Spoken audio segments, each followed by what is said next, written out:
Big, bold ideas swirling in your head, the kind that make your heart race a little. But then, your energy just flatlines. You think, yeah, tomorrow, definitely tomorrow. But tomorrow has this sneaky habit of never quite showing up, doesn't it? You yearn to create, to learn, to become, but the couch cushions suddenly feel like they have an irresistible gravitational pull. Next thing you know, you're lost in the endless scroll or the hypnotic glow of the screen. Sound familiar? You're not alone, and it's definitely not some inherent flaw in your character. It's often because the very things we dream of feel colossal, like trying to scale Mount Everest in flip-flops. When a task looms so large, our brain, bless its comfort-loving circuits, whispers, "Hey, how about we just chill for a bit?"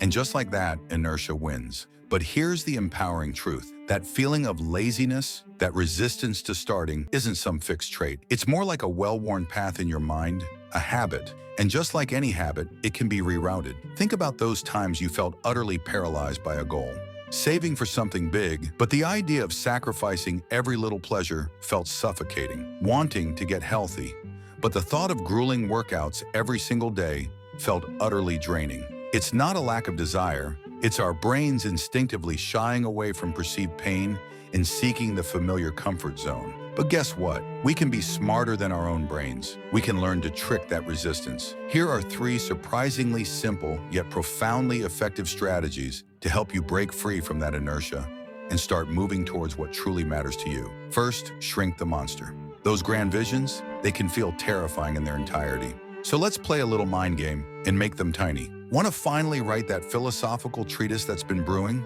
Don't fixate on the hundreds of pages. Just commit to writing one single sentence today. Just one.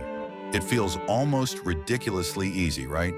And that's the point. Think of it like the wisdom of Lao Tzu. A journey of 1,000 miles begins with a single step. Small, manageable actions build momentum and give you a little hit of accomplishment, which fuels the next tiny step. Learning a new concept in philosophy? Don't aim to master Kant in a day. Just read one paragraph, one key idea. Over time, those tiny nuggets of effort compound into significant understanding. Remember, it's about the gentle rhythm of progress, not the pressure of instant perfection. Second, pave the easy path with routines. Willpower is a finite resource, like that last bit of charge on your phone. It dwindles throughout the day with every decision. So instead of constantly battling yourself, let's create some gentle automation.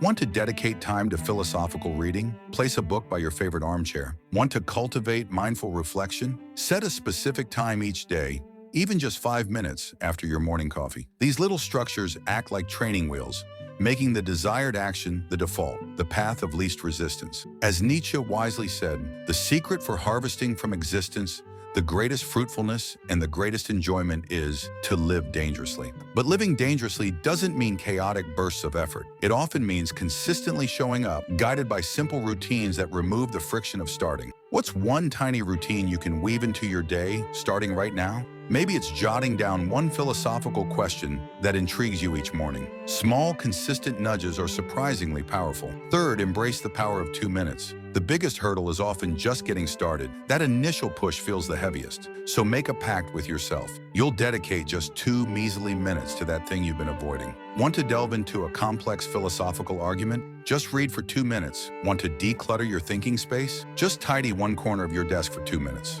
It sounds almost silly, doesn't it? But here's the magic. Once you've started, the inertia often shifts. That initial resistance fades, and you often find yourself naturally continuing. It's like pushing a boulder. The first heave is the hardest, but once it starts rolling, it gains its own momentum. As Seneca put it, every new beginning comes from some other beginning's end. And here's a little bonus gem. Reward yourself for starting. After those initial 2 minutes, or that one sentence, or that one paragraph, give yourself a small, guilt-free pleasure. Maybe it's a few moments of your favorite music, or just a quiet moment of acknowledging your small victory. Now go take that first tiny step. You may never come across my channel again, so subscribe